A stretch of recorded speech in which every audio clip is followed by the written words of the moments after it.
Hola, ¿qué tal? Mi nombre es Laura Ortega y el día de hoy les voy a explicar la guía de la UNAM de este año 2024.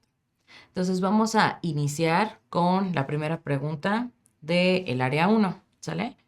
En esta gráfica podemos observar el tiempo y la distancia. Y estamos hablando de un ferrocarril que se está desplazando, etcétera, etcétera. Entonces, a partir de los datos que tenemos, vamos a deducir que el movimiento es rectilíneo con aceleración constante, aceleración variable, velocidad constante o velocidad variable. ¿Qué vamos a hacer? Bueno, tenemos una función que es respecto al tiempo y es distancia y tiempo. Y lo que podemos revisar es que cuando tenemos esta recta de aquí, queremos ver que la pendiente sea constante. Es decir, como la recta tiene esta pendiente, ¿sale? La pendiente es la inclinación que va a tener y es constante, entonces significa que m es igual a la velocidad y significa que la velocidad va a ser constante. Si la velocidad fuera variable, entonces tendríamos ahí como unos piquitos, por ejemplo, que sube y luego baja y luego sube y luego baja. Y si se tratara de una aceleración constante, sería una mini parábola, ¿no? Como la mitad. Entonces tendríamos que verlo de esta manera, que si yo quiero que la velocidad sea constante, es una línea recta como un pendiente normalita, constante. ¿Sale? Entonces esa sería la respuesta de la primera pregunta. Vamos a pasar a la pregunta número 2. Dice que estimando la aceleración de la gravedad igual a 9.8 metros sobre segundo cuadrado y despreciando la fricción, vamos a calcular el tiempo requerido para que una piedra lanzada directamente hacia arriba con una velocidad inicial de 39.2 metros por segundo alcance su punto más alto. Yo creo que este tipo de problemas suelen ser un poquito complicados debido a que estamos muy acostumbrados a calcular velocidad inicial o velocidad final. Y entonces cuando nos piden el punto más elevado, de que en el momento en el que va a cambiar, eh, pues puede ser difícil. Entonces, la manera en lo que lo deberíamos hacer de forma oficial es que vamos a dividir. Vamos a dividir nuestra velocidad inicial, ¿sale? Que sería en este caso 39.2 entre la gravedad, que la gravedad es 9.8, ¿sale? Al dividir esto, puede que la división así con casitas sea un poquito complicada. Entonces yo recomiendo que pues traten de hacer una multiplicación, ¿no? Porque si lo ponemos así, chance, la división está difícil. Porque al tener decimales tendríamos que quitar el decimal, recorrer un espacio y la tabla del 98, un poquito difícil, ¿no? Pero si multiplicamos 98 por 4, por ejemplo, bueno, 9.8 por 4, obtenemos 39.2. Entonces sabemos que van a ser 4, que sería el inciso A. Otra manera de hacerlo, la verdad es que podríamos hacer una aproximación, debido a que los decimales pueden ser traicioneros, entonces podemos aproximar la gravedad a alrededor de 10 metros sobre segundo al cuadrado, que sería esto, y aproximar también la velocidad inicial en aproximadamente 40 metros sobre segundo. Esto no es muy científico, ¿ok? Es solamente para utilizar datos que sean mucho más cómodos y haríamos 40 entre 10, que serían 4. ¿Sale? Es solamente en estos casos y para el examen real de la UNAM funciona mucho hacer aproximaciones con la gravedad igual a 10. Esto nada más, de nuevo, para el examen. Oficialmente hay que cuidar mucho nuestras unidades, ¿va? Bien, entonces vamos a pasar a la pregunta número 3. Tenemos que 3 caballos jalan una carreta de 500 kilogramos en la misma dirección. Cada uno de los caballos ejerce una fuerza de 1500 newtons sobre la carreta. Si no hay fricción entre la carreta y el suelo, la fuerza total con la que esta es jalada es de... En este caso particular, mmm, estamos hablando de fuerzas y la parte más importante es que se jalan en la misma dirección. Entonces, al ser en la misma dirección, las fuerzas se pueden sumar. Entonces, lo que vamos a hacer es 1500 más 1500 más 1500. O, pues simplemente como son 3 caballos y las fuerzas son iguales, solamente hacer 3 por 1500, ¿sale? Que serían 4500. Y la unidad de medida son los newtons, entonces 4500 newtons, que sería el inciso D. ¿Sale? Cuidado con esta parte de la suma de las fuerzas, porque cuando vayan en direcciones opuestas no se van a sumar. ¿Sale? Va a ser una resta. Vamos a pasar a la pregunta número 4. Dos objetos P y Q de masas iguales se suspenden de un hilo que pasa por una polea. Sujetando con la mano uno de ellos, P, ambos se mantienen inmóviles, como se muestra en la figura. Suponiendo que la masa del hilo es despreciable y la fricción en la polea es muy pequeña, ¿qué sucede cuando se suelta a P? Bueno, cuando dice que van a oscilar entre los dos niveles, esto es incorrecto, no va a haber una oscilación, entonces podemos descartar esto. Si hablamos de que intercambian el nivel en el que se encuentran, significa que tendríamos que estar como que moviéndolos, oscilándolos, entonces tampoco funciona. Y lo ideal sería que hiciéramos un diagrama, ¿sale? Entonces, en este sistema podemos pensar que está aquí nuestra polea, con P, con Q, y siempre esta fuerza que va a recibir van a ser iguales. Entonces, si yo jalo P, pues también se va a jalar Q de cierta manera, ¿no? Y, por ejemplo, si le aplicamos esta fuerza, ¿no?, de P al jalar, se va a aplicar la misma fuerza acá en Q, por cómo funciona la polea. Eso significa que si ambos se mantienen inmóviles, pues van a permanecer en reposo. ¿Sale? Esa es la idea. Todos estos diagramas de poleas y de las fuerzas, de que si se va a mover, si no se va a mover, todo esto es importantísimo revisarlo en el examen, en todo el apartado de las leyes de Newton, ¿sale? Entonces, saber qué es el carácter vectorial de la fuerza, saber cómo funcionan los vectores, cómo se suman, cómo calculamos fuerza, masa, aceleración, etcétera. Entonces hay que tener cuidado y checar esos temas, ¿va? Vamos a pasar a la pregunta 5. Un objeto se suelta desde el reposo a una altura h sobre el suelo. Determina la relación matemática que permita obtener la rapidez que tendrá el objeto al momento que ha caído una cierta distancia h. Entonces podemos dibujar un edificio y vamos a dejar caer un objeto, ¿sale?, que va a ir cayendo. Y entonces lo que cae esta pelotita es la cierta distancia h, ¿sale? Chiquita. Y la altura del edificio es esta de acá, h mayúscula. Y lo que vamos a hacer es utilizar una formulita de movimiento rectilíneo uniforme, uniformemente acelerado, ¿no? Entonces, la formulita dice que la velocidad final al cuadrado es igual a la velocidad inicial al cuadrado más 2 veces la aceleración por la distancia, ¿sale? Entonces, la velocidad, podemos decir que como es caída libre, la velocidad inicial es 0, ¿sale? Entonces, en el caso de la caída libre, la aceleración es g, que es la gravedad, ¿sale? Entonces es 9.8 metros sobre segundo al cuadrado, para que lo sepan, pero vamos a usar g nada más por cómo está escrito, ¿sale? Entonces, en este caso, la velocidad al cuadrado va a ser igual a 2 veces gh. Y entonces la velocidad va a ser la raíz de 2gh. Pero como es raíz, podemos escribir esto como la velocidad es igual a 2gh a la 1 medio por las propiedades de las raíces como exponentes. Yo recomiendo que chequen primero toda la parte matemática antes de pasarnos a la parte física, porque hay operaciones que podemos hacer mucho más sencillas si ya conocemos cómo funciona, ¿sale? Entonces, la respuesta de este ejercicio en particular es el inciso C, ¿va? Vamos a pasar a la pregunta 6. En una receta se indica que la cocción de un platillo deberá ser a 220 grados centígrados. ¿A cuántos grados Fahrenheit equivalen?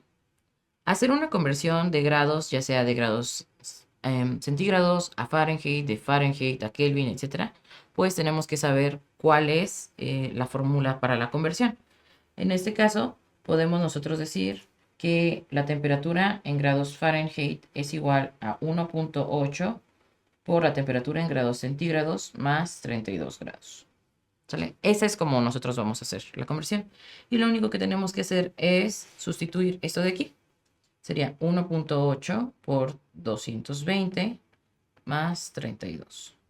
Entonces, al multiplicar 1.8 por 220, nos va a quedar 396. Y le sumamos los 32, por lo cual la temperatura en grados Fahrenheit va a ser igual a 428.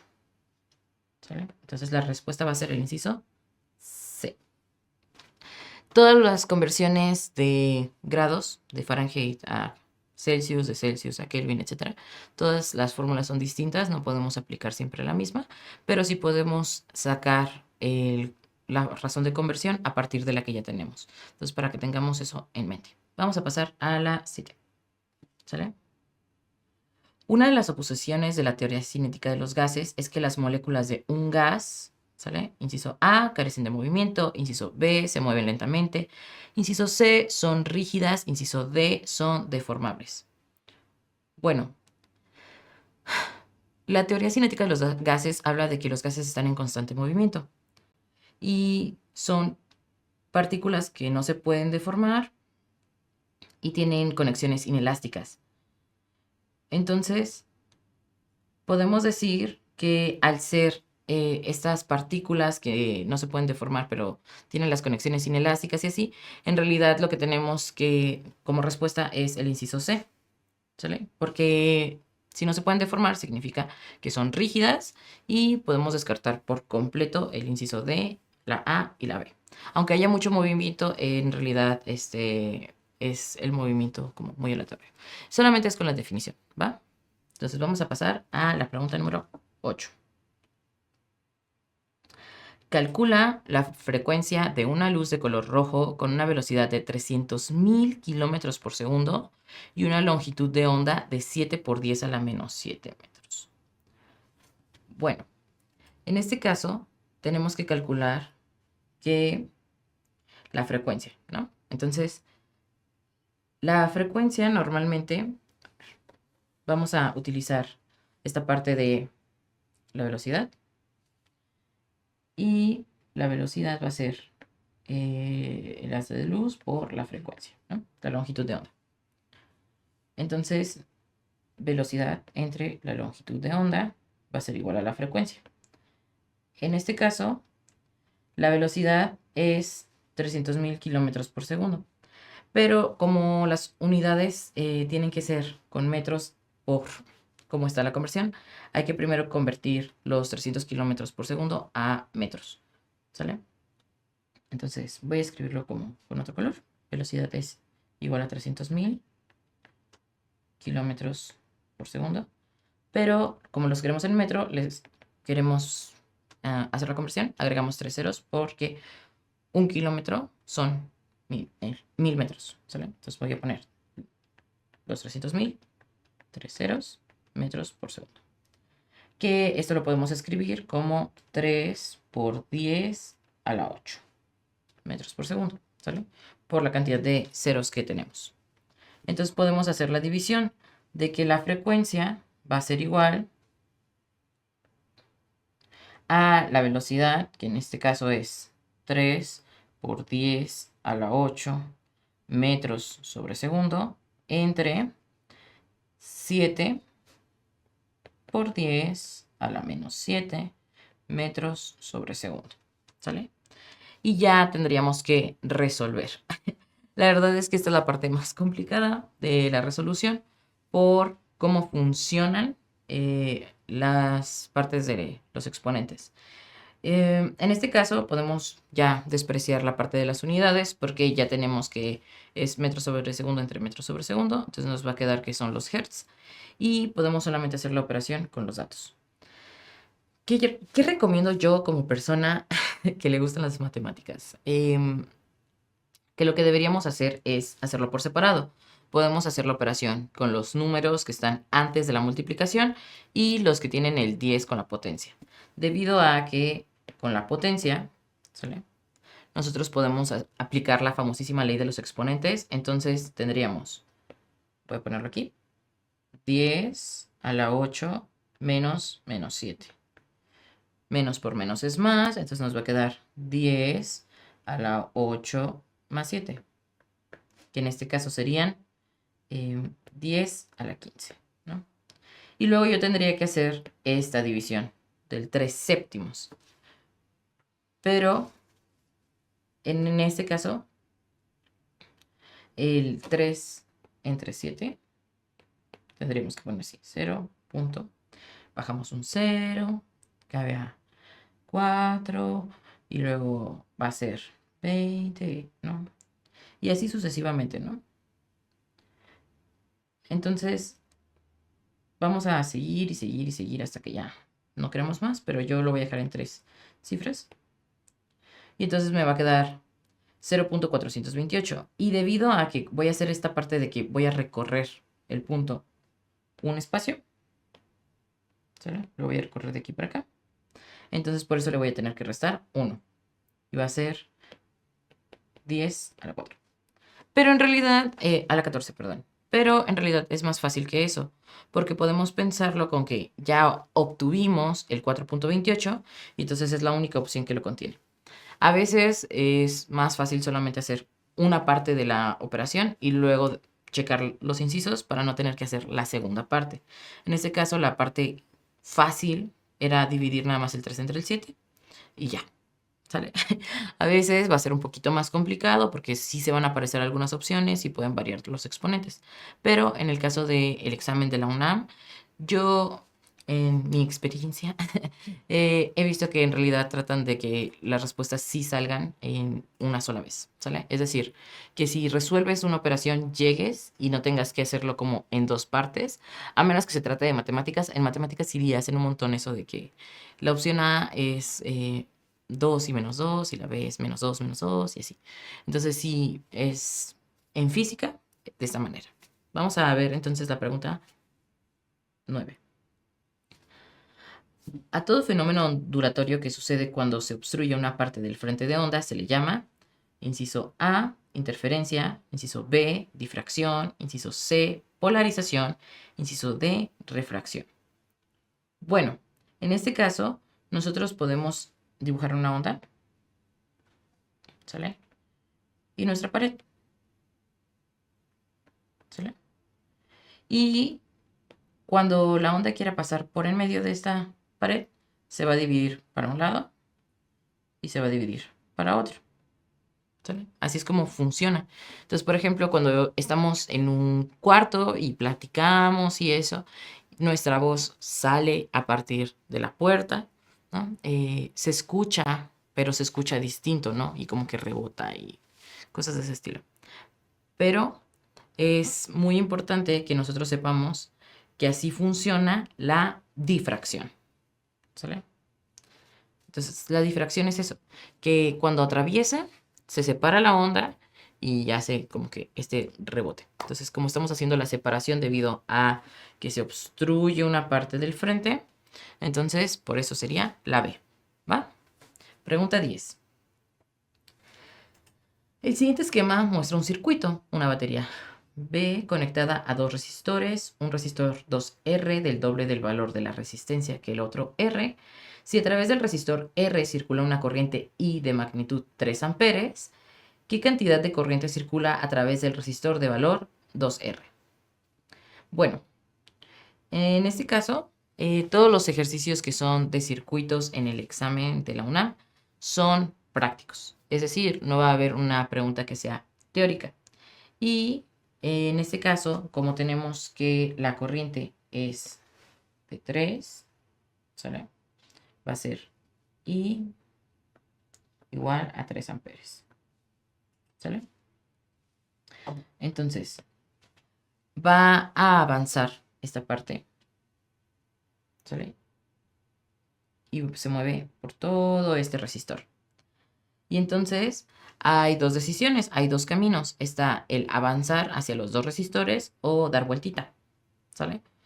Entonces se va a dividir. Unos van a ir hacia arriba y otros van a ir hacia abajo, ¿sale? Este es un circuito que decimos que es en paralelo porque hay esta parte de la división, pero los resistores están en serie. Entonces es información que es muy, muy, muy, muy, muy valiosa.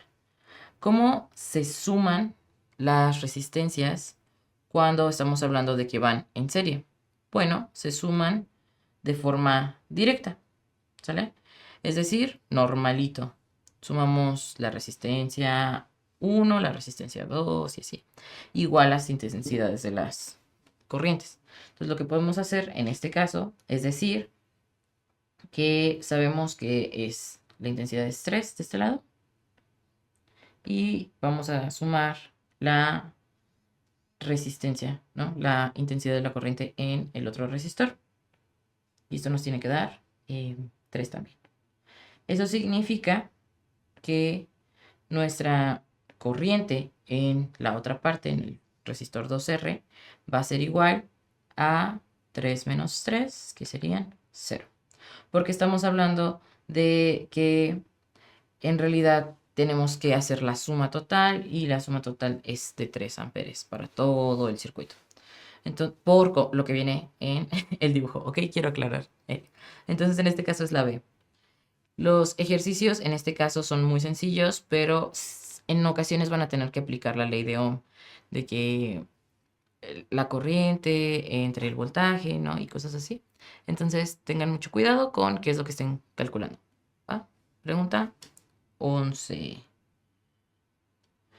Si el campo magnético en cierta región está cambiando con el tiempo, entonces primero se produce, en este caso, como hablamos del campo magnético, dice que está cambiando con el tiempo, ¿sale? Entonces, lo primero que voy a hacer es, aquí hay una como contracción de información en iniciales, que es el FEM, que es la fuerza electromagnética. ¿Sale? Nada más para que, si no lo conocen, sepan qué es eso y que no me equivoqué, ¿va? Y de hecho, por lo mismo de que es la fuerza electromagnética, pues entonces vamos a revisar que tenga una variación con respecto al tiempo, ¿no? Dice que es del tiempo. Entonces aquí hay límite de tiempo. No me sirve. La A ni siquiera habla de tiempo y habla como de que se disipa como el calor. Pues tampoco me sirve. Una corriente debe fluir en función de la variación del tiempo. Aquí sí habla de variación del tiempo y en la D también. Pero la cosa es que aquí solamente menciona una corriente. Pero estamos hablando de corriente de qué tipo, ¿no? Entonces, corriente de... Si fuera un circuito, bueno, pues no lo sabemos. Entonces, como estamos hablando específicamente del campo magnético, tiene que ser fuerza electromagnética. Y eso nos lleva a que la respuesta sea el inciso D, ¿sale? Entonces tengan mucho cuidado con este tipo de contracciones de información que podrían existir. Yo sé que no es difícil, pero a veces lo leemos muy rápido y sentimos como que no le entendemos debido a esa información así chiquita. Entonces vamos a pasar a la pregunta 12. La presión atmosférica en el Everest disminuye comparada con la del nivel del mar. ¿Por qué? Inciso A, la densidad del aire cambia. Inciso B, la altura de la columna de aire soportada es menor. Inciso C, la presión hidrostática del mar influye. Inciso D, la densidad del aire soportada es mayor. Entonces, vamos a hacer un dibujito ya. ¿Sale? Tenemos el Everest.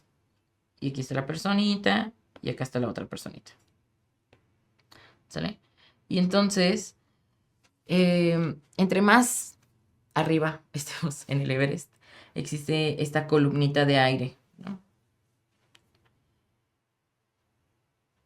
Que pues claro, tiene que llegar hasta donde mismo. Entonces, si estás en el suelo, la columna de aire es mucho mayor. Y entonces, entre más grande, va a sentirse una menor presión, ¿sale? Y entre más estemos hacia arriba, ¿sí? La columna de aire es más pequeña. Entonces, la presión va a ser menor. Va a ser mayor, ¿no? Porque no va a soportar tanto. Entonces, en este caso, la respuesta sería la B. Em, en estos casos de este tipo de preguntas, sí es una pregunta que es muy típica en el examen y no la pregunta necesariamente de esta manera. No siempre es sobre el Everest, muchas veces habla sobre la presión atmosférica en la Ciudad de México y siempre habla de esto, de cómo es la presión atmosférica comparada con la del nivel del mar. Entonces, hay que recordar que va a ser siempre respecto a la columna de aire, ¿sale? Entonces, dependiendo de la altura de la columna del aire, va a ser el cambio en la presión atmosférica, ¿sale? Vamos a pasar a la pregunta 13. Tenemos que en la pregunta 13 dice, el principio de Arquímedes se refiere a la... Inciso A, ganancia en fuerza que hay entre dos émbolos de diferente área transversal cuando a uno de ellos se le aplica una fuerza. Inciso B, velocidad de un fluido que circula a través de un conducto que se va estrechando en su área transversal. Inciso C, la fuerza de empuje hacia arriba que recibe todo objeto que es sumergido total o parcialmente en un fluido. O inciso D, fuerza que es aplicada en un punto de un fluido y se distribuye uniformemente en todas direcciones. Bueno, el principio de Arquímedes a mí me gusta muchísimo porque además tenemos esta famosa historia de Arquímedes en la cual nos dicen el eureka, ¿no? De que cómo encontró esta parte para poder medir volumen de objetos que no son regulares. Y lo encontró a partir de sumergir objetos en líquidos. Entonces, siempre va a haber esa parte de la fuerza de empuje que va a tener el objeto cuando se hunde y el empuje que tiene también hacia arriba para que no se hunda. Porque sabemos que las fuerzas funcionan de esta manera, ¿no? De que es, si aplicas una fuerza, se te regresa de forma proporcional en sentido opuesto. Entonces, el principio de Arquímedes habla de la fuerza de empuje hacia arriba que recibe todo objeto que se sumerge total o parcialmente en un fluido, que es el inciso C, ¿sale? Entonces, a mí me gusta mucho por eso, ¿sale?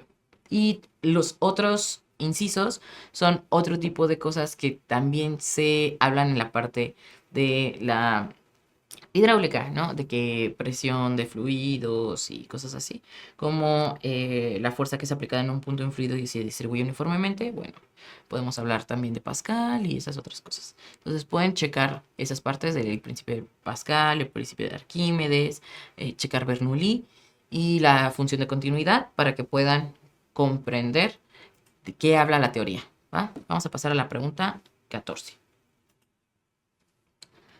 Actualmente se concibe a la luz con un comportamiento dual.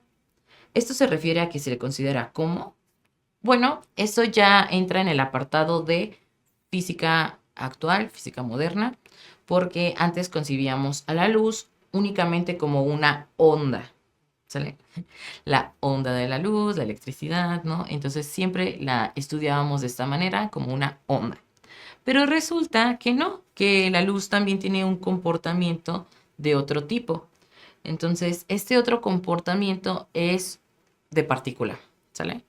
Es decir, cuando tenemos a la luz, la podemos observar muy, muy, muy de cerca y ver que en realidad funciona también como las partículas que se atraen, que se repelen, que se comunican y también podemos estudiar las ondas de luz, que es normalmente lo que usamos todo el tiempo para comunicarnos, ¿no?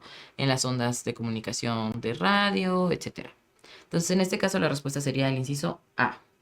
Y además, podríamos hacer el descarte de todas las demás opciones porque no tienen absolutamente nada que ver, ¿sale? Entonces, por ejemplo, tenemos energía y movimiento, ¿no? Entonces, la luz, claro, que tiene energía, ¿no? Y se mueve, pero no son comportamientos aislados, son uno solo, ¿no? Que vienen para específicamente cuando se mueve como onda o como partícula. El calor y la difracción, bueno, el calor es una cosa y la difracción es otra cosa. La difracción la podemos ver cuando hacemos esta parte del análisis de las ondas y el calor cuando hablamos de termodinámica. Y reflexión y refracción son cosas que hace la luz, claro que la podemos reflejar y la podemos refractar, pero no es el comportamiento dual, ¿sale? Aunque Quiero aclarar que a veces el examen sí considera reflexión y refracción en comportamiento dual cuando no viene partícula y onda. ¿Ok? Ok, va. Entonces vamos a pasar a la pregunta 15 y última del área 1. ¿Sale? Dice, Isaac Newton consideró la luz como una, inciso A, corriente de partículas materiales emitidas por una fuente luminosa, inciso B, una onda transversal que al pasar por una rejilla se deforma explicando la refracción. Inciso C, marea de rayos que al rodar un obstáculo explican la difracción. Inciso D, la superposición de ondas que explican la interferencia. Bueno, primero, ¿qué onda con Isaac Newton, no? Isaac Newton estudió muchísimas cosas de esta parte de la física, pero en sus tiempos no se consideraba a la luz como en el comportamiento dual que habíamos mencionado en la pregunta anterior.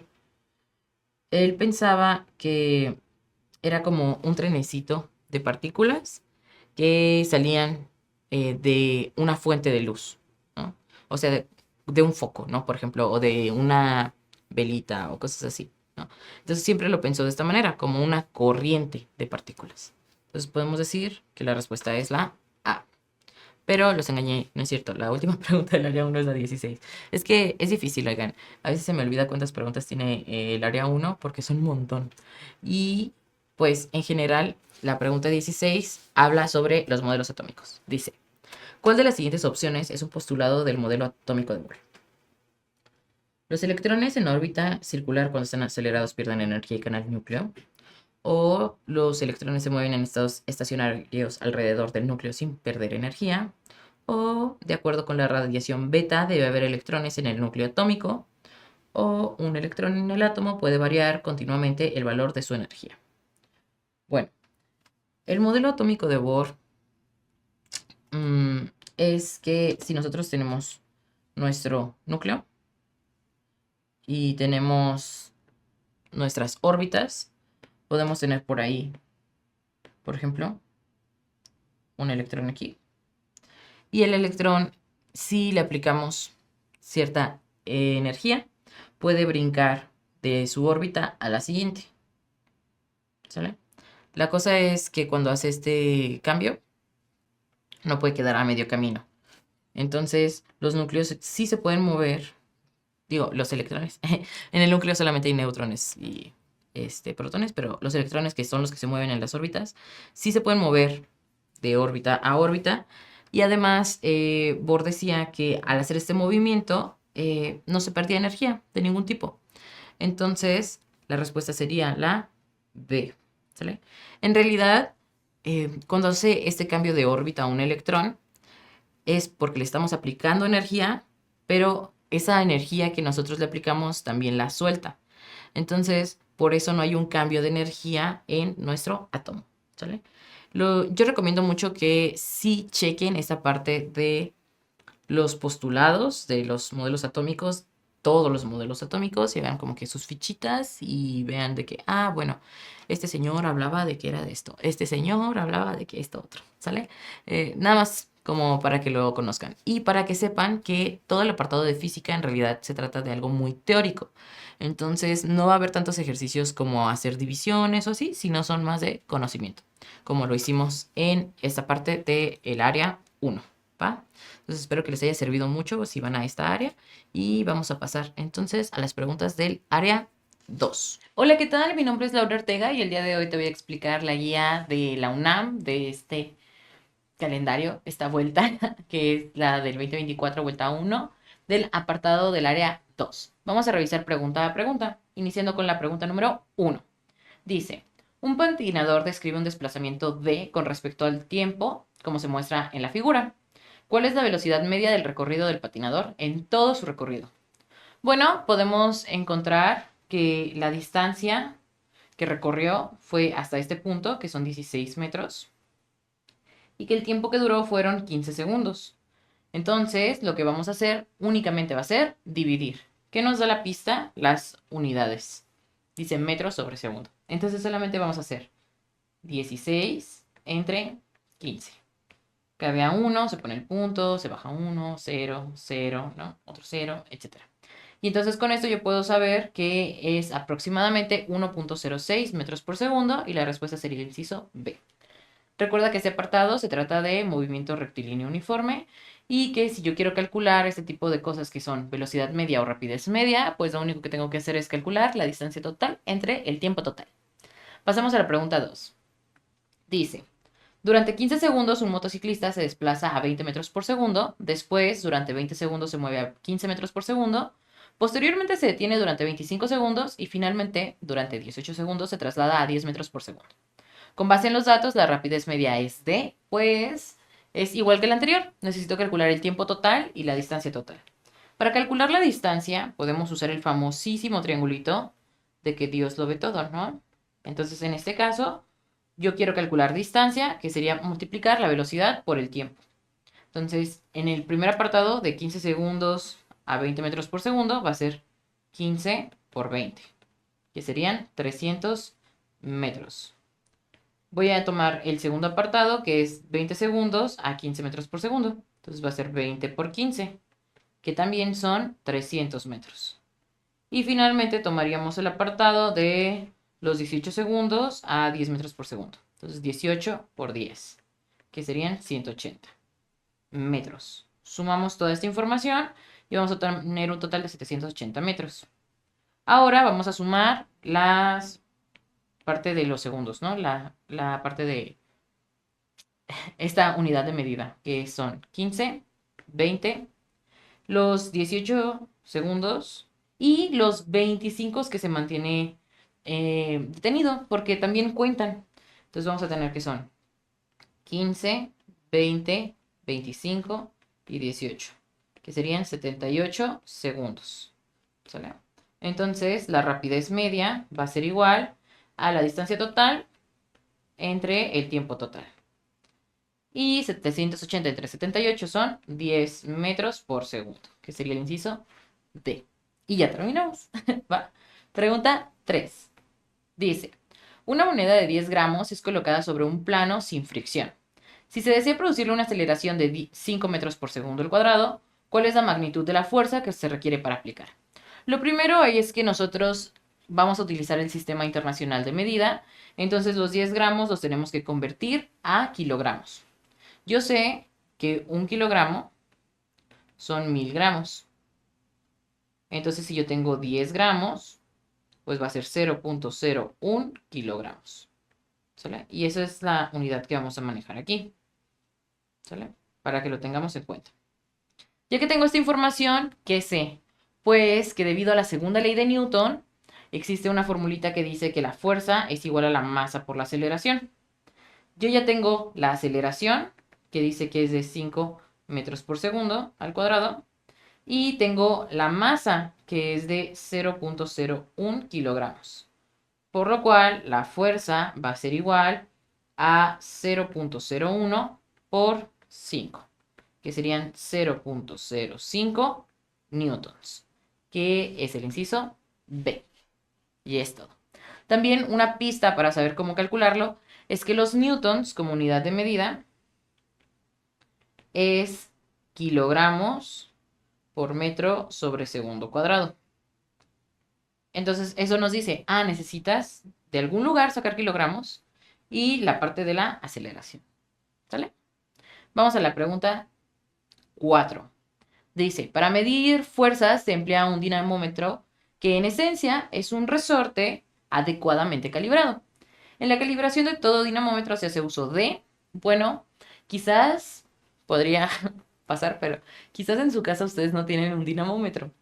Un dinamómetro es un aparato que está bonito, ¿no? Es como una cajita y tiene como un ganchito por aquí que cuelgas en algún lado. Y tiene aquí el otro ganchito que se estira y ya mide la fuerza, ¿no? Entonces, por ejemplo, yo pongo un objeto y me dice que cuánta fuerza, ¿no? A partir de la masa y la aceleración de la Tierra y etcétera. Entonces, como tiene aquí el resorte, siempre que hablemos de resortes, nos vamos a referir al mismo señor. Así es, a Hooke. Entonces, la respuesta debe ser el inciso D. ¿Sale? Va. Pasemos a la pregunta 5. Dice, la ecuación que permite calcular la energía cinética de una partícula de masa m y velocidad v es, bueno, dependiendo de la notación de donde ustedes lo consulten, la energía cinética se puede escribir como E sub k o E sub c y es igual a 1/2 de la masa por la velocidad al cuadrado. Entonces, la respuesta es el inciso D. Hay que tener en cuenta que siempre la velocidad va a ir al cuadrado y que la masa y la velocidad, bueno, y el cuadrado de la velocidad son siempre directamente proporcionales. Entonces con eso puedo descartar, por ejemplo, la C, la A y por el cuadrado nos quedaríamos con esta. ¿Sale? Vamos a la pregunta 6. Un niño está parado sobre un carrito. Ambos se encuentran en reposo y el primero pesa 30 kilogramos. Cuando salta hacia adelante a 2 metros por segundo, el carrito se lanza hacia atrás a 12 metros por segundo. Si se desprecia la fricción, ¿cuál es la masa del carrito? Entonces, ¿qué información tenemos? Tenemos la masa del niño, que es de 30 kilogramos. Tenemos la velocidad del niño, que es de 2 metros por segundo. La velocidad del carrito, que es de 12 metros por segundo.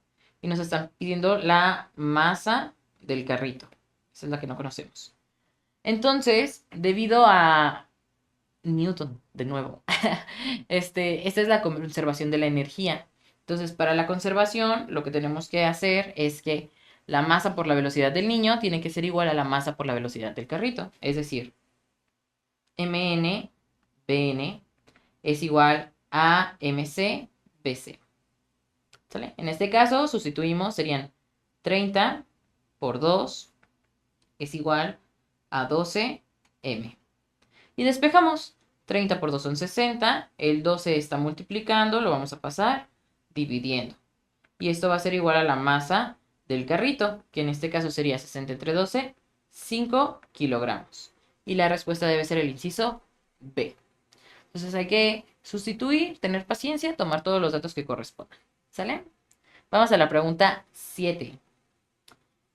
Me encantan las preguntas que son muy teóricas porque siento que esto nos prueba que en realidad no tenemos que sabernos las 10.000 fórmulas de física, que solamente tenemos que conocer la teoría y que a partir de la teoría podemos deducir fórmulas y podemos aplicarlas en ejercicios prácticos, pero que también va a haber ejercicios que sean muy teóricos como este, que dice, una de las suposiciones de la teoría cinética de los gases es que las moléculas de un gas, inciso A, carecen de movimiento, inciso B, se mueven lentamente, inciso C, son rígidas, inciso D, son deformables.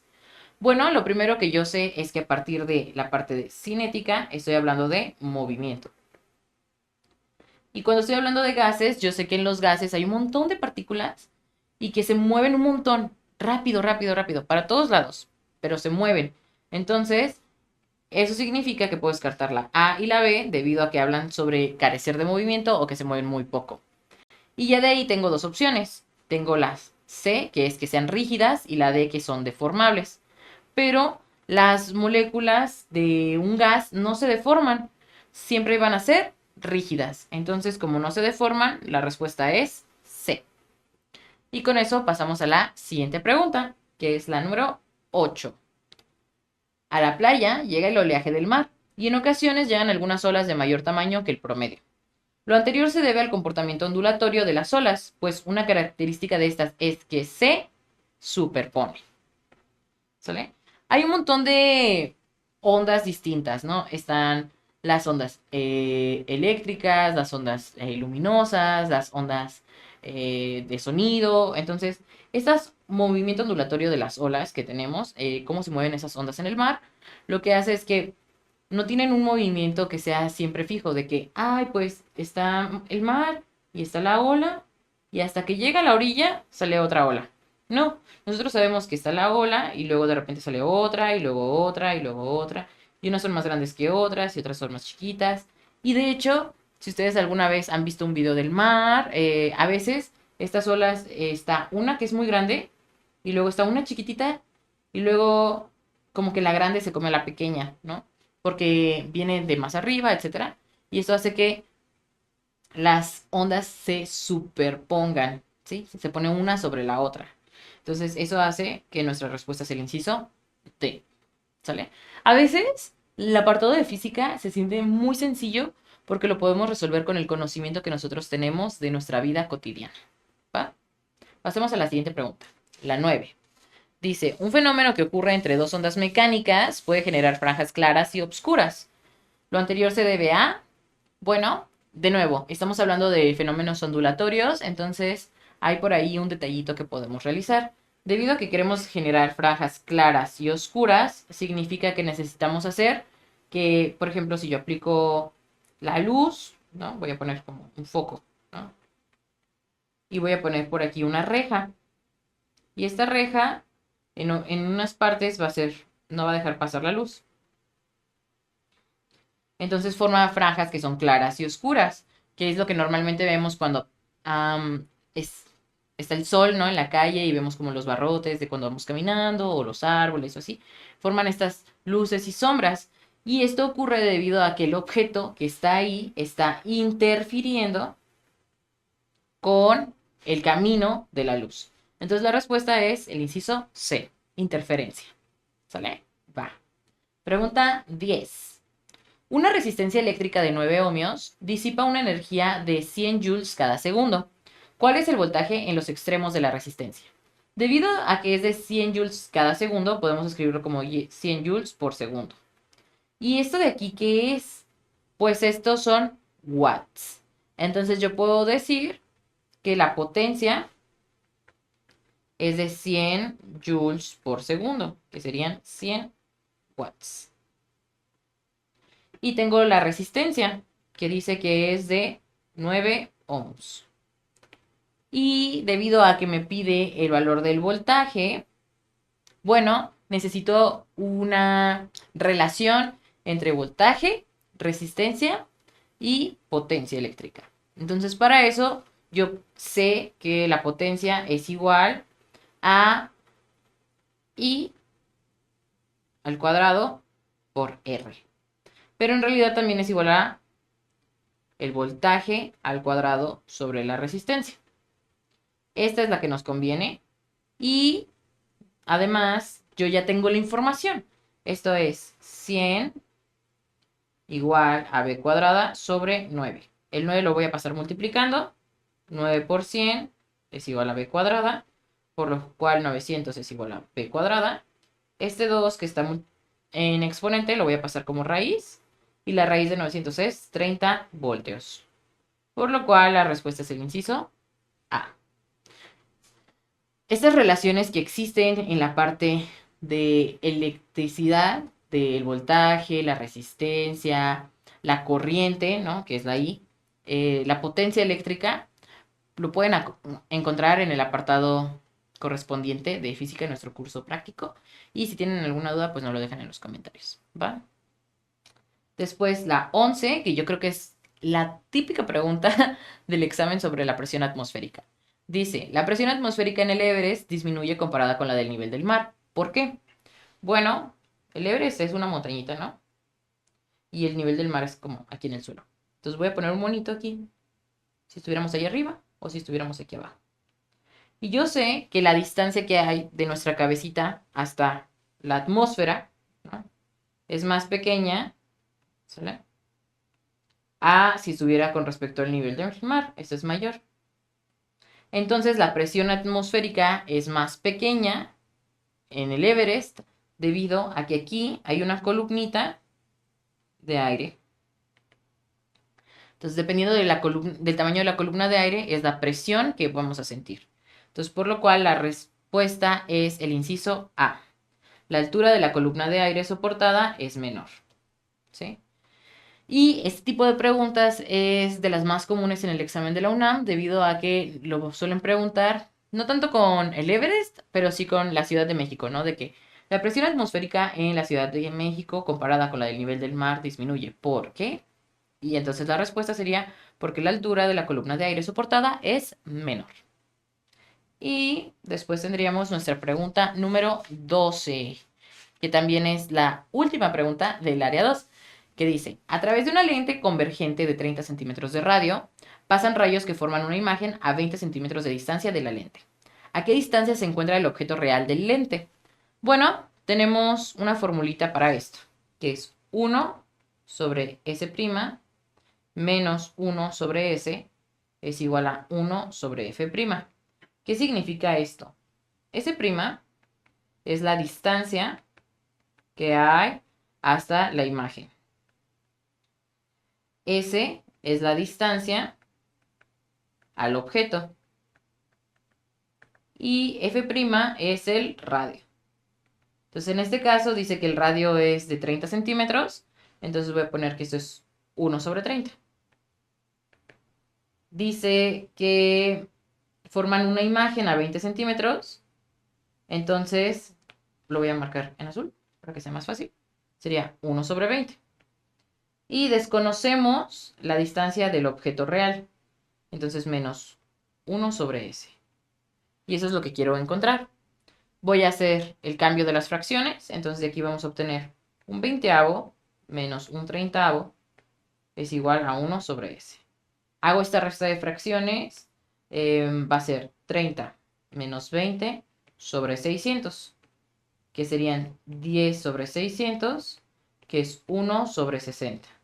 Y esto es igual a 1 sobre S.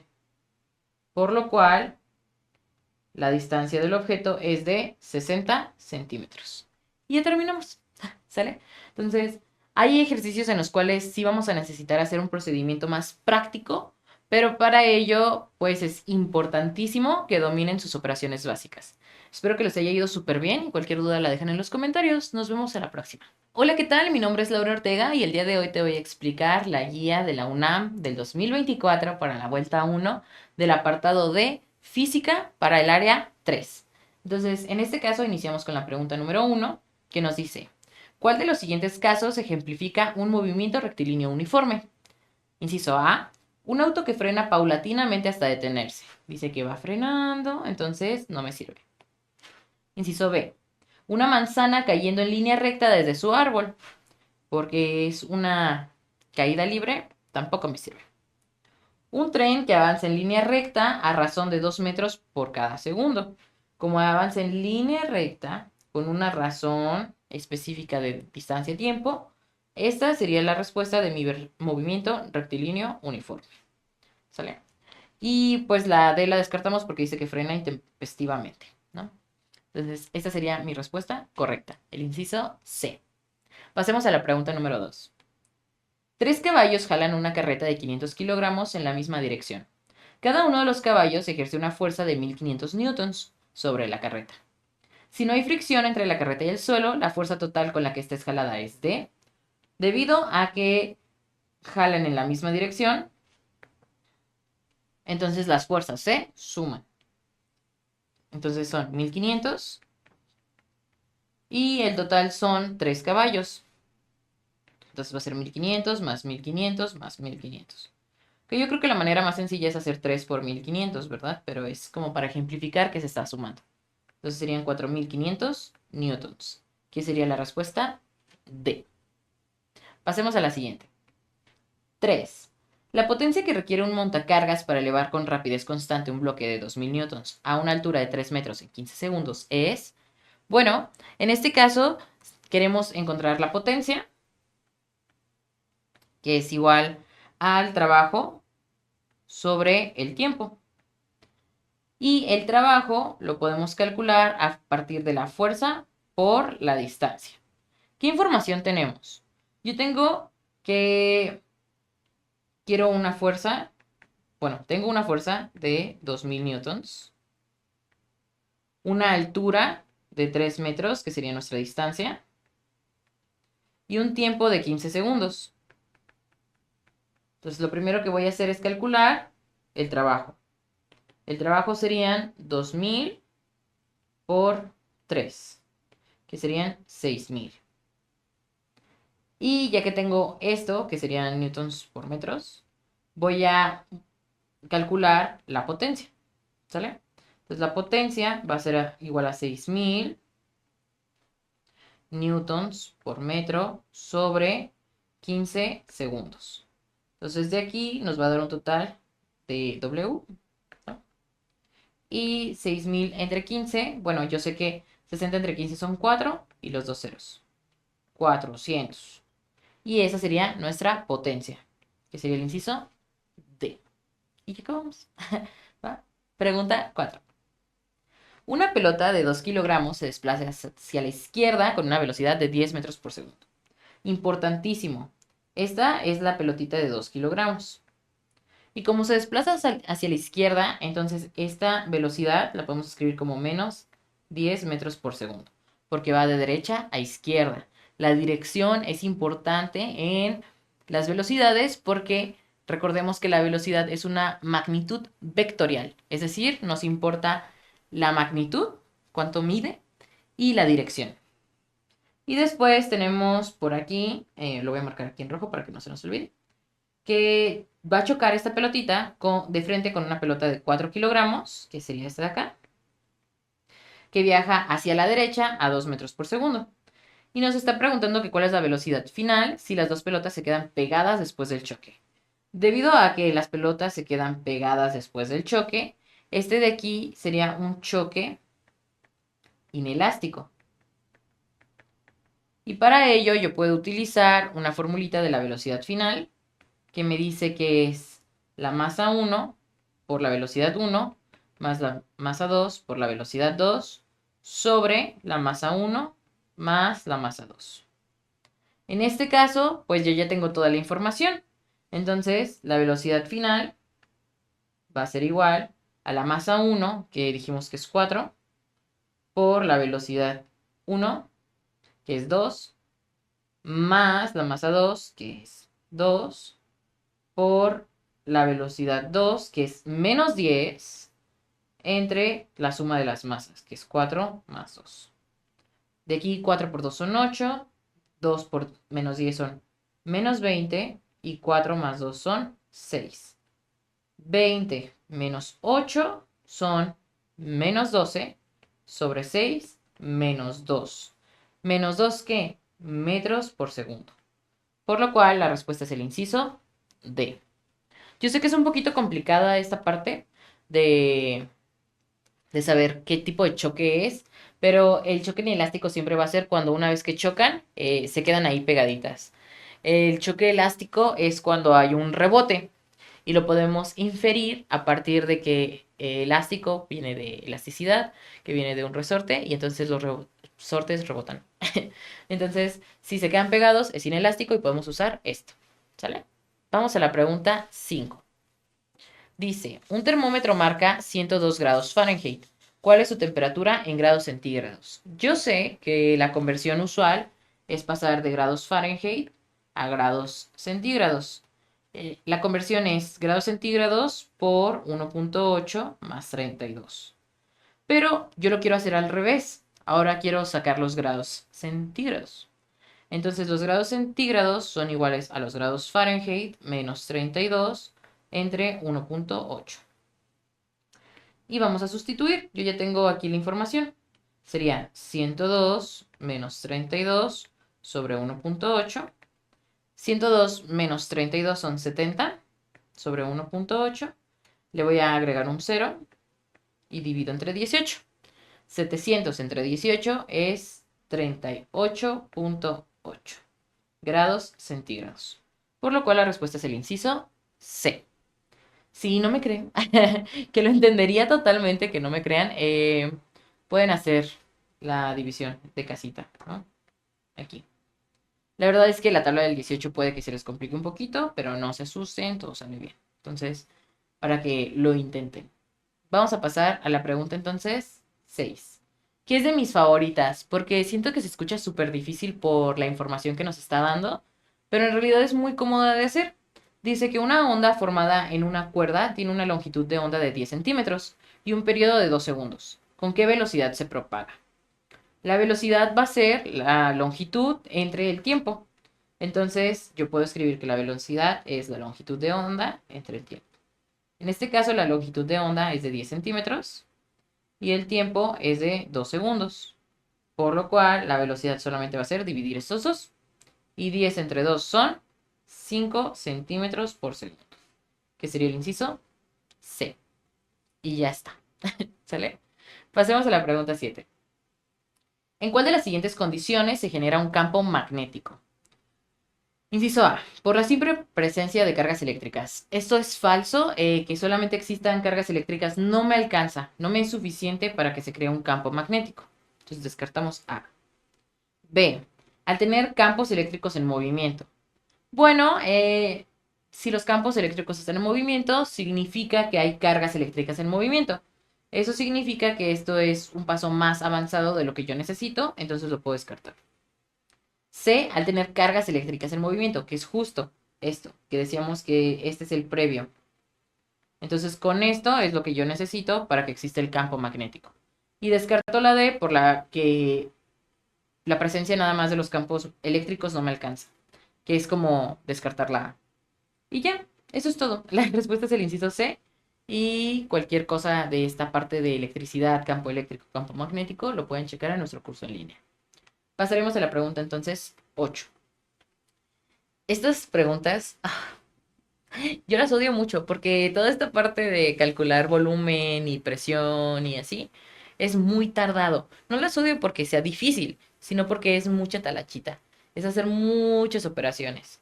Entonces, poco a poco.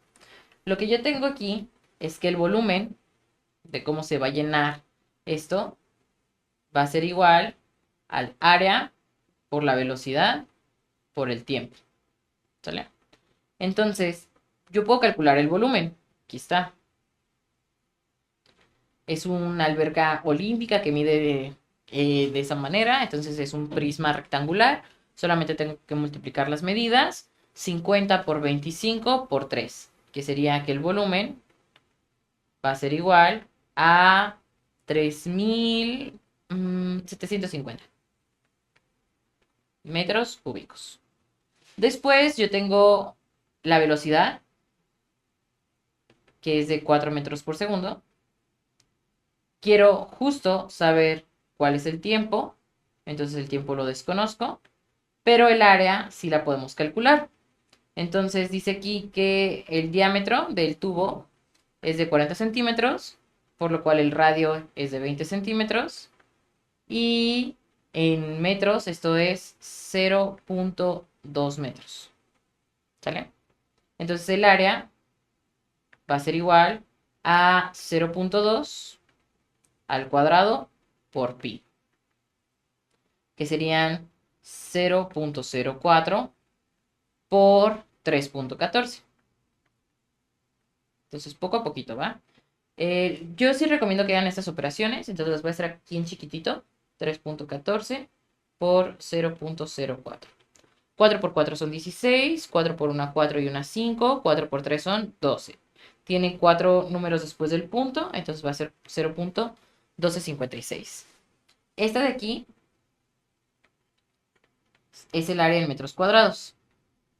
Por lo cual, el tiempo va a ser igual al volumen 3.750 entre el área 0.1256 por la velocidad. ¿Sale? Y ya de ahí tendríamos que resolver. Lo primero que voy a hacer es multiplicar 4 por el área. Entonces voy a tener 3.750 entre 4 por 6, 24. 4 por 5, 20. 4 por 2 son 8. 4 por 1, 4. ¿Sale? Y luego ya voy a poner esta división, ¿no? Este sí. 5, 50, 24. Esta división es un poquito difícil, honestamente. Entonces, podemos hacer nuestra casita. 0.5024. Pero voy a quitar los decimales, entonces le voy a agregar 4 ceros. ¿Sale? Y al dividir, lo que voy a obtener es que son 7.464.1719, más o menos. Aproximadamente, eso es lo que sale de esta división. Entonces, estos 7.464, ¿qué son? Son segundos. Entonces, para yo encontrar las horas, pues lo tengo que dividir entre los 3.600 segundos que tiene una hora. Y ya al hacer esta división me va a dar un aproximado de 2.07 horas. Que también lo podemos sacar a partir de que yo ya sé que esta división me va a dar un número que es bastante grande, ¿no? Entonces, claro que no es ninguno de estos decimales. Con esta aproximación de los 7400 segundos, yo ya sé que esto va a ser mucho más de 1.6 horas. Entonces, por eso la respuesta es el inciso D. Pero de nuevo, este tipo de ejercicios son muy tardados. En el examen real, yo no considero que vendrían operaciones con números tan particulares. Yo estoy casi segura de que si viene un ejercicio de este tipo, no va a haber el tipo de conversión de una unidad de medida para que no nos quede una multiplicación tan difícil. ¿Sale? Pasemos entonces a la pregunta 9, que es de mis favoritas porque me encanta la parte de óptica del examen. Dice que el ángulo de incidencia en un espejo es de 30 grados sobre la normal y que cuál es el ángulo reflejado respecto al horizontal. Entonces tenemos una línea horizontal, ¿sale? Y esta línea horizontal es el espejo por el cual vamos a hacer el reflejo. Y vamos a dibujar una línea vertical, que sería nuestra línea normal. Entonces hay un rayo, ¿no?, que incide aquí. Y el ángulo de incidencia dice que es sobre la normal. Entonces, que este es el ángulo de 30 grados. Y se refleja, rebota. ¿Sale? Pero hay una propiedad que dice que los ángulos, cuando son respecto a la normal, pues son iguales. Entonces, este ángulo también es de 30 grados. Y además, la recta normal es una recta perpendicular al eje horizontal. Entonces, este ángulo tiene que ser de 90, por lo cual este ángulo debe ser de 60 grados para que la suma de 60 y 30 nos dé 90. Y este de aquí es el ángulo que estamos buscando, porque pregunta el ángulo reflejado, pero ahora respecto a la horizontal, no respecto a la normal. Entonces serían 60. De hecho, siempre va a ser el ángulo tal cual o el complementario. Eso descarta A y B y ya dependiendo de la pregunta es cuál va a ser. Si el ángulo inicial es sobre la normal y nos preguntan respecto a la normal, es el mismo ángulo. Y si el original es sobre la normal y nos preguntan sobre la horizontal, entonces es el complementario. Y viceversa. ¿Sale? Y finalmente la pregunta 10 dice, el modelo atómico que explica la estabilidad del electrón en órbita alrededor del núcleo en el átomo de hidrógeno fue propuesto por, bueno, aquí tenemos 4 científicos famosos que hablaban sobre modelos atómicos y de hecho están acomodados del más actual al más antiguo. Entonces podemos hacer el descarte. Thomson decía que era como una masita y que en la masita debía ir todo revuelto, los electrones y los protones y todo ahí existiendo. Entonces descartamos a Thomson. Rutherford decía que había unas partículas ahí alfa y había un núcleo, pero pues, ese núcleo o ese centro era todo positivo y ya, no sabía nada más. Y luego Bohr dijo, mira, o sea, sí hay un núcleo, pero los electrones viven en unos orbitales y ahí andan dando vueltitas. Entonces, el electrón en órbita alrededor del núcleo. Eso es lo que decía Bohr y por eso la respuesta es la B. Sommerfeld lo que decía es que tomaba este modelo de Bohr y Rutherford y lo hizo en un concepto más relativista. Entonces, esto es que lo hizo más actual. Entonces, por eso podemos descartar que es Sommerfeld. ¿Sale? Y ya, eso es todo. Espero que les haya ido súper bien en el área 3. La verdad es que las preguntas de física son muy sencillas, pero repasen toda la parte teórica. Es importante que conozcan la teoría antes de pasarse a la práctica. Y si tienen alguna duda, la dejan en los comentarios. Estamos al pendiente todo el tiempo. Hasta la próxima. Hola, ¿qué tal? Mi nombre es Laura Ortega y el día de hoy te voy a explicar la guía de la UNAM de la vuelta 1 del 2024 del apartado de física para el área 4. ¿Sale? En esta área 4 son solamente 10 preguntas y vamos a iniciar con la primera que dice, la tripulación del Apolo 9 11, perdón, tuvo que recorrer en 3 días la distancia del 3.8 por 10 a la 15 kilómetros para llegar a la Luna. ¿Cuál fue la rapidez promedio de la nave? Bueno, yo voy a descartar el cambio de kilómetros por día, porque si yo divido 3.8 entre 3, esto es como 1.2 y algo, ¿no? Entonces ninguna opción tiene 1.2, por lo cual no es por día. Vamos a hacer el cambio a horas. Yo sé que un día son 24 horas. Entonces 3 días van a ser 72 horas. Entonces, para yo poder dividir y no usar el 3.8, le voy a sacar dos decimales. Voy a hacer 380 por 10 a la 13 para quitar el punto decimal y le voy a dar un 0 adicional porque voy a dividir entre un número de 2 dígitos y lo voy a dividir entre 72. Entonces, si yo divido 380 entre 72, el 72 en el 380 cabe un total de 5 veces. ¿Sale? Y entonces, este sí me sirve. Y va a llevar punto decimal, claro, pero eso significa que va a tener el 10 a la 13, que es 5 punto y poquito, y que va a ser kilómetros por hora. Y la respuesta es el inciso B. No siempre hay que terminar de hacer todas las operaciones para llegar a la respuesta.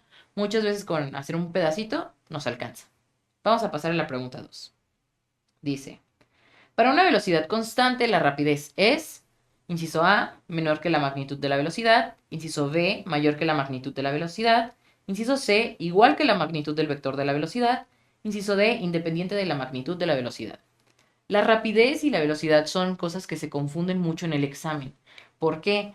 Porque la velocidad es un vector, entonces lleva una parte de magnitud y una parte de dirección. Entonces la velocidad es una, decimos que es vectorial, ¿sale? Porque lleva magnitud y lleva dirección. Y la rapidez no tiene una dirección. Esa es la gran diferencia entre ambas. Entonces, la rapidez va a ser igual a el vector de velocidad, pero tomando nada más la parte de la magnitud, sin la dirección. Por lo cual, la respuesta es el inciso C. Pasemos a la pregunta 3, que dice, un auto arranca con una aceleración constante de 1.8 metros por segundo al cuadrado. La velocidad del auto 2 segundos después de iniciar su movimiento es de, debido a que dice que 2 segundos después de iniciar, significa que la velocidad inicial es de 0. Porque estamos arrancando desde el reposo y vamos a calcular en un tiempo de 2 segundos. Después tenemos la aceleración que ya está dada. Dice que la aceleración es de 1.8 metros por segundo al cuadrado. ¿Y qué quiero calcular? Pues la velocidad final. Entonces la velocidad final va a ser igual a la velocidad inicial más la aceleración por el tiempo. Y en este caso, como estamos partiendo del reposo, esto es 0, por lo cual la velocidad final va a ser igual a la aceleración, 1.8, por el tiempo, que son 2 segundos, que serían 3.6 metros por segundo. Y la respuesta sería el inciso D. Siguiente pregunta. 4. Sobre un objeto de 100 kilogramos se aplican dos fuerzas, una de 20 newtons y otra de 30 newtons, con la misma dirección, pero en sentido contrario. ¿Cuál es la magnitud de aceleración del objeto? Entonces, yo tengo un objeto aquí, voy a hacer un dibujito, de 100 kilogramos. Y le estamos aplicando dos fuerzas, una de 20 y otra de 30 newtons. Como las fuerzas van en sentido contrario, entonces la fuerza total va a ser la resta de las fuerzas. 30 menos 20, 10 newtons. Entonces voy a tener un objeto de 100 kilogramos con una fuerza aplicada de 10 newtons. Y me pregunta que cuál es la aceleración. ¿Qué sé yo a partir de la segunda ley de Newton? La segunda ley de Newton dice que la fuerza es igual a la masa por la aceleración. Entonces, si me pregunta la aceleración, voy a hacer que la aceleración sea igual a la fuerza entre la masa. Y en este caso, la aceleración sería fuerza, que son 10 newtons, sobre la masa, que son 100 kilogramos. Por lo cual, esto es igual a 10 centésimos, que es 0.1 metros sobre segundo al cuadrado, que sería el inciso A. Y listísimo, facilísimo. Espero que todo bien hasta aquí, ¿va? Pasemos a la pregunta 5. Dice, selecciona la situación que ejemplifica el concepto de trabajo mecánico. El trabajo se calcula como la fuerza por el desplazamiento. Entonces yo tengo que aplicarle fuerza a algo y este algo se va a mover. Entonces dice, jalar una caja con fuerza variable para moverla a una distancia corta. Entonces dice que la fuerza es variable. Entonces hay algo como medio mañoso por ahí, ¿no? Fuerza variable, distancia corta. Inciso B. El arranque realizado por un elevador para subir a una persona. Estamos hablando de arranque. Inciso C. El movimiento de una pelota de béisbol lanzada al bateador. Esta la super podemos descartar porque estamos describiendo un tipo de movimiento, entonces no me funciona. Y la D dice empujar una caja con fuerza constante para moverla a una cierta distancia, que es justo lo que estábamos diciendo. El trabajo se calcula como fuerza por distancia y esta fuerza siempre va a ser constante. Entonces la respuesta es el inciso D. Pregunta número 6. En una receta se indica que la cocción de un platillo deberá ser a 220 grados centígrados. ¿A qué temperatura equivalente en grados Fahrenheit debe calentarse lo otro? Pueden llamarse centígrados o Celsius. Estamos acostumbrados a llamarlos centígrados, pero Celsius también es. Y los grados Fahrenheit se calculan como los grados centígrados por 1.8 más 32. Entonces lo único que tenemos que hacer es sustituir. Vamos a tener que esto es igual a 220 grados centígrados o Celsius por 1.8 más 32. Multiplicamos 2 por 18 son 30 y... Ah, no son 2, son 220. ¿Se ve? Mucho cuidado. Voy a hacer la multiplicación entonces aquí. 220 por 1.8. Entonces, 8 por 0 son 0, 8 por 2 son 16, 8 por 2, 16 y 1, 17. Y multiplicar por 1 no hace la diferencia. Entonces, esto nos va a quedar como este valor, pero con un punto. ¿Sale? Entonces serían 396 más 32 grados, por lo cual serían 428 grados Fahrenheit. Y la respuesta sería el inciso C. Las operaciones poco a poquito, hay que llevarlo con calma, con paciencia y no se desesperen. Va a salir porque va a salir. ¿Sale? Entonces, siguiente pregunta. 7. En la caja de resonancia de una guitarra se presenta principalmente un fenómeno ondulatorio. ¿Qué tipo de fenómeno ondulatorio es? Bueno, es una caja de resonancia. Entonces significa que es una resonancia acústica y que las ondas normalmente lo que hacen es que cuando nosotros tocamos la guitarra, están como las cuerditas. Y nosotros al aplicarle movimiento, la onda entra a la caja de resonancia, pega en el fondo y rebota para nosotros poder escuchar. Entonces, este movimiento de hacer el rebote es una reflexión. ¿Sale? Y esa sería la respuesta correcta. Esto debido a que no viene que el movimiento es de resonancia. ¿Sale? Si tuviéramos la opción de que es un fenómeno ondulatorio de resonancia, entonces sería esa la respuesta correcta. Pero no va a venir porque lo menciona en el enunciado. ¿Sale? Entonces, por eso dice que va a ser reflexión. Y la 8, aquí dice que tenemos un aislante eléctrico. Es un material que, inciso A, no contiene ninguna corriente eléctrica. Inciso B, dificulta el flujo de corriente eléctrica. Inciso C, no puede ser un elemento puro químicamente. Inciso D, tiene más electrones que protones en su superficie. Descartamos C y D porque no tienen sentido alguno. Eso de que estemos hablando de que no puede ser un elemento puro o tiene más electrones que protones, no me va a describir qué es lo que hace el aislante eléctrico. ¿Qué entendemos nosotros por aislante eléctrico? Pues que nos va a dificultar que nos pase la electricidad, que es lo que normalmente nosotros vivimos, ¿no? O sea, en nuestra vida cotidiana, cuando tenemos que, no sé, enchufar algo, cosas así, todos los cables están recubiertos por un aislante, debido a que si no, pues nos electrocutaríamos todo el tiempo. Entonces, lo que hace es que va a dificultar el paso de la corriente eléctrica hacia nuestras manos o hacia el exterior, pero no es que no contenga la corriente eléctrica, es que la dificulta el paso nada más. Entonces, la respuesta es el inciso B. Pregunta 9. A través de una lente convergente de 30 centímetros de radio pasan rayos que forman una imagen a 20 centímetros de distancia de la lente. ¿A qué distancia se encuentra el objeto real del lente?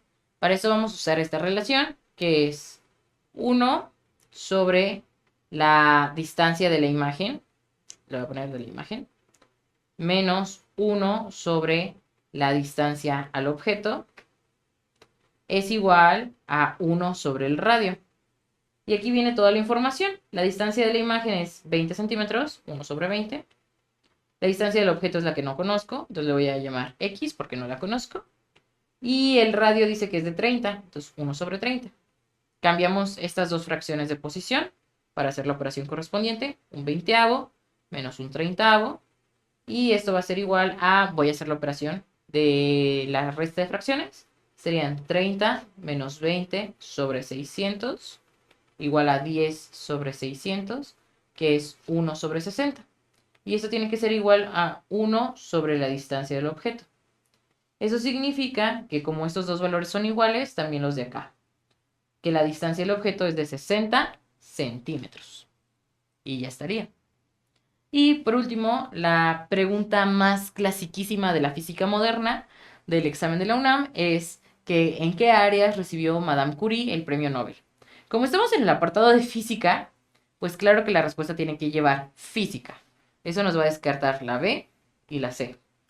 Y Madame Curie, ella estudió la radiactividad, por lo cual estamos hablando de elementos químicos que funcionaban unos con otros y el radio y todo eso.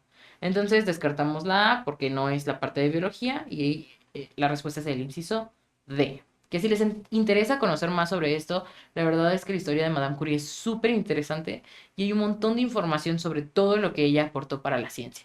Entonces, sí recomiendo mucho investigar a estas grandes científicas que aportaron en el mundo, ¿va?